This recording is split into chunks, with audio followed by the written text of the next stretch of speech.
नमस्कार ओडिशा। आज होची 18 जनवरी रविवार। आज फटाफट 20टी बड़ खबर उपरे आसंतु नजर पकाइबा जहाँकि आपण माने जानिबा निहाती आवश्यक। प्रत्येक खबर आपणक पई गुरुत्वपूर्ण सेति पई वीडियो को शेष जाय देखंतु। ता पूर्वरु जदि आपण चैनल रे नुआ थिले एबे ही चैनल को सब्सक्राइब करंतु एवं पाखरे थिबा बेल आइकन को ऑन करि रखंतु। आउ कमेंट बॉक्स रे जय जगन्नाथ लेखंतु जेमिति कि आपण सबुदिन ताजा खबर देखि परिबे। तेबे चलंतु नजर पकाइबा आजिर प्रथम खबर उपरे। भुवनेश्वर समेत राज्यर विभिन्न स्थान में सड़क सुरक्षा सचेतनता कार्यक्रम अनुष्ठित होउछि। छात्र छात्री माने रास्ता को ओह्लाई ट्राफिक नियम मानिबा पई लोकंकु अनुरोध करछन्ति।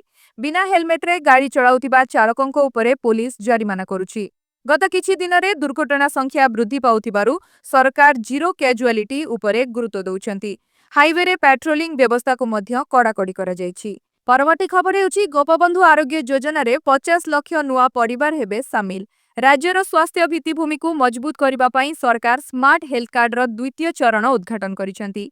एही पर्याୟରେ प्राय 50 लाख मध्यवित्त परिवार को मागणा चिकित्सा सुविधा जोगाई देबाकू लक्ष्य रखा जायछि। सरकारी पंजीकरण पोर्टाल माध्यमरे एबे घरे बसी मध्य आवेदन करा जाय परिबो। विशेष करी शहरी अंचल रे रहुतिबा अनसंरक्षित वर्गर लोकंकू एही सुविधा देबा पई प्रति वार्ड रे स्वतंत्र हेल्थ डेस्क स्थापन करा जायछि। ଏହା ଦ୍ୱାରା ଚିକିତ୍ସା ଖର୍ଚ୍ଚର ବୋଝ କମିବ ବୋଲି ଆଶା କରାଯାଉଛି। ପରବର୍ତ୍ତୀ ଖବର ହେଉଛି ରାଜ୍ୟ ସରକାର କନ୍ୟା ସନ୍ତାନଙ୍କ ପାଇଁ ଏକ ନୂତନ ସହାୟତା ଯୋଜନା ଘୋଷଣା କରିଛନ୍ତି। ଏହି ଯୋଜନାରେ ଯୋଗ୍ୟ ହିତାଧିକାରୀଙ୍କୁ ମୋଟ 51,000 ଟଙ୍କାର ଆର୍ଥିକ ସହାୟତା ମିଳିବ। ଏହି ଅର୍ଥ ଶିକ୍ଷା ଓ ବିବାହ ସମୟରେ କନ୍ୟାଙ୍କୁ ପ୍ରଦାନ କରାଯିବ। ମହିଳା ଓ ଶିଶୁ ବିକାଶ ବିଭାଗ ଏହାର ତଦାରଖ କରୁଛି। ଗ୍ରାମାଞ୍ଚଳରେ କନ୍ୟା ଭ୍ରୂଣ ହତ୍ୟା ରୋକିବା ଏବଂ ସେମାନଙ୍କୁ ସଶକ୍ତ କରିବା ଏହି ଯୋଜନାର ମୂଳ ଲକ୍ଷ୍ୟ। ପରବର୍ତ୍ତୀ ଖବର ହେଉଛି ବାର୍ଷିକ ପକ୍ଷୀ ଗଣନା ଶେଷ ହେବା ପରେ ଆସନ୍ତାକାଲି ଚିଲିକା ହ୍ରଦରେ ଡଲଫିନ୍ ଗଣନା କରାଯିବ। ବିଶେଷ କରି ଇରାୱାଡି ଡଲଫିନ୍ଙ୍କ ଉପରେ ଅଧିକ ଧ୍ୟାନ ଦିଆଯିବ। ବନ ବିଭାଗ ଓ ବିଶେଷଜ୍ଞ ଟିମ୍ ସାତପଡ଼ା ଏବଂ ମୁଖ୍ୟ ହ୍ରଦ ଅଞ୍ଚଳରେ ଏହି ଗଣନା କରିବେ। ଡଲଫିନ୍ଙ୍କ ସଂରକ୍ଷଣ ପାଇଁ ସରକାର ବିଭିନ୍ନ ପଦକ୍ଷେପ ନେଇଛନ୍ତି। ପର୍ଯ୍ୟଟକମାନଙ୍କୁ ଗଣନା ସମୟରେ ହ୍ରଦ ଭିତରକୁ ଯିବା ପାଇଁ ବାରଣ କରାଯାଇଛି। ପରବର୍ତ୍ତୀ ଖବର ହେଉଛି ରାଜ୍ୟର ଆଭ୍ୟନ୍ତରୀଣ ଓଡ଼ିଶାରେ ଶୀତର ଲହଡ଼ି ଜାରି ରହିଛି।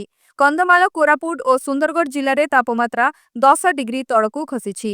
ଘନ କୁହୁଡ଼ି ଯୋଗୁଁ ଯାନବାହନ ଚଳାଚଳରେ ସମସ୍ୟା ଦେଖାଦେଉଛି। ପାଣିପାଗ ବିଭାଗ ପକ୍ଷରୁ କେତେକ ସ୍ଥାନରେ ୟେଲୋ ୱାର୍ଣ୍ଣିଂ ଜାରି କରାଯାଇଛି। ଆଗାମୀ 3 ରୁ 4 ଦିନ ପର୍ଯ୍ୟନ୍ତ ଏହିଭଳି ଶୀତ ରହିବ ବୋଲି ଆକଳନ କରାଯାଇଛି। ଉପକୂଳ ଓଡ଼ିଶାରେ କୁହୁଡ଼ିର ମାତ୍ରା ସାମାନ୍ୟ କମିଛି। ପରବର୍ତ୍ତୀ ଖବର ହେଉଛି ଭୁବନେଶ୍ୱର କଳିଙ୍ଗ ଷ୍ଟାଡିୟମରେ ଅନୁଷ୍ଠିତ 10ମ ସବ୍ ଜୁନିୟର ନ୍ୟାସନାଲ ରଗ୍ବି 7 ଚାମ୍ପିୟନସିପ୍ରେ ଓଡ଼ିଶା ବାଳିକା ଦଳ ବ୍ରୋଞ୍ଜ ପଦକ ଜିତିଛନ୍ତି। ଚଳିତ ପ୍ରତିଯୋଗିତାରେ ଦେଶର ବିଭିନ୍ନ ରାଜ୍ୟରୁ ଦଳ ସାମିଲ ହୋଇଥିଲେ।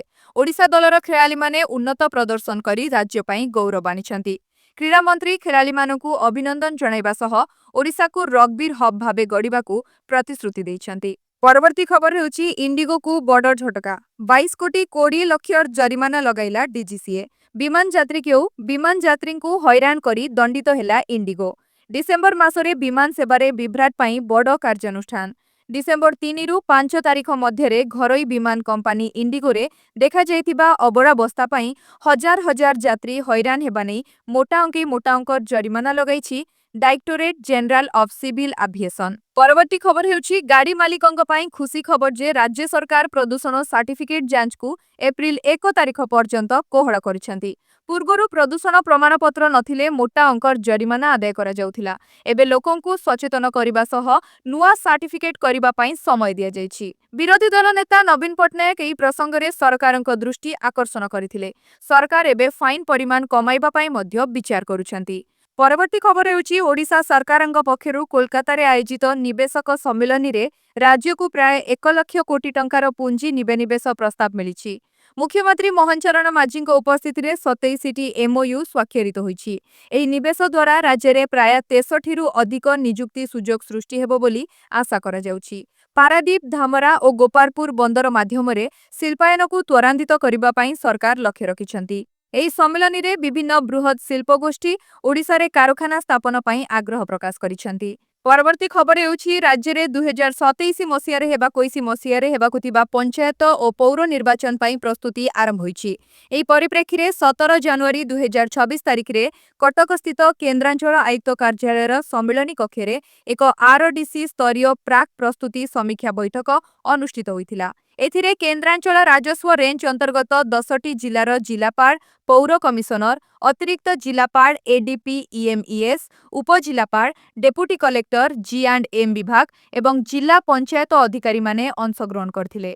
राज्य निर्वाचन आयुक्त श्री मधुसूदन पाढ़ीଙ୍କ अध्यक्षताରେ आयोजित बैठकରେ मुख्यतः 2027 ରେ ହେବାକୁ ଥିବା पंचायत ଓ पौर निर्वाचन ପାଇଁ ଭୋଟର ତାଲିକା ପ୍ରସ୍ତୁତି ଏବଂ ନିର୍ବାଚନ ଜନିତ ଅନ୍ୟ ବିଷୟରେ ଆଲୋଚନା କରାଯାଇଥିଲା। ପରବର୍ତ୍ତୀ ଖବର ହେଉଛି ଗଣତନ୍ତ୍ର ଦିବସ ପାଳନ ଜାନୁଆରୀ 26 ପୂର୍ବରୁ ସୁରକ୍ଷା ଏଜେନ୍ସିଗୁଡ଼ିକ ଏକ ବଡ଼ ସତର୍କତା ଜାରି କରିଛନ୍ତି। ଗୁଇନ୍ଦା ସୂତ୍ରରୁ ଜଣାପଡ଼ିଛି ଯେ ଖଲିସ୍ତାନୀ ଆତଙ୍କବାଦୀ ସଂଗଠନ ଏବଂ ବାଂଲାଦେଶ ଭିତ୍ତିକ ଆତଙ୍କବାଦୀ ଗୋଷ୍ଠୀ ଦିଲ୍ଲୀ ସମେତ ଦେଶର ପ୍ରମୁଖ ସହରଗୁଡ଼ିକୁ ଟାର୍ଗେଟ କରିବାକୁ ଚେଷ୍ଟା କରିପାରନ୍ତି। ଜାନୁଆରୀ 26ରେ ଗଣତନ୍ତ୍ର ଦିବସ ପରେଡ୍ ପୂର୍ବରୁ ଉତ୍ତର ଜିଲ୍ଲା ପୋଲିସ ବିଭିନ୍ନ ଅଂଶୀଦାର ଏବଂ ଏଜେନ୍ସିଗୁଡ଼ିକର ପ୍ରସ୍ତୁତି ଏବଂ ପ୍ରତିକ୍ରିୟା ସମୟ ପରୀକ୍ଷା କରିବା ପାଇଁ ସମ୍ବେଦନଶୀଳ ଏବଂ ଜନଗହଳିପୂର୍ଣ୍ଣ ସ୍ଥାନରେ ମକ ଡ୍ରିଲର ଏକ ଶୃଙ୍ଖଳା ପରିଚାଳନା କରିଥିଲା। ପରବର୍ତ୍ତୀ ଖବର ହେଉଛି 15 ବର୍ଷରୁ ଅଧିକ ଗାଡ଼ି ହେବ ସ୍କ୍ରାପ୍ ଓଡ଼ିଶା ପରିବହନ ବିଭାଗ ନୂଆ ନିୟମ ଲାଗୁ କରିଛି।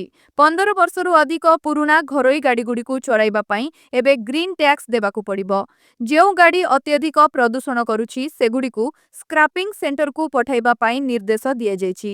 ନୂଆ ଗାଡ଼ି କିଣିବା ସମୟରେ ସ୍କ୍ରାପିଂ ସାର୍ଟିଫିକେଟ୍ ଦେଖାଇଲେ ପଞ୍ଜୀକରଣ ଫିରେ 25% ରିହାତି ମିଳିବ।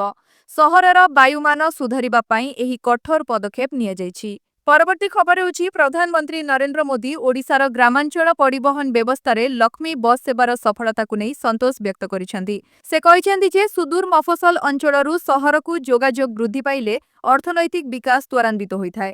ଓଡ଼ିଶାର ମାମାନେ ଏହି ବସ୍ ସେବା ଦ୍ୱାରା ନିଜର ବ୍ୟବସାୟ ଓ ଶିକ୍ଷା କ୍ଷେତ୍ରରେ ଅଧିକ ସୁବିଧା ପାଉଛନ୍ତି। କେନ୍ଦ୍ର ସରକାରଙ୍କ ପକ୍ଷରୁ ମଧ୍ୟ ପରିବହନ ଭିତ୍ତିଭୂମି ପାଇଁ ରାଜ୍ୟକୁ ଅଧିକ ସହାୟତା ଯୋଗାଇ ଦିଆଯାଉଛି। ମୋଦି କହିଛନ୍ତି ଯେ ବିକଶିତ ଭାରତ ପାଇଁ ଗ୍ରାମୀଣ କନେକ୍ଟିଭିଟି ଏକ ଗୁରୁତ୍ୱପୂର୍ଣ୍ଣ ଆଧାରଶିଳା ଅଟେ।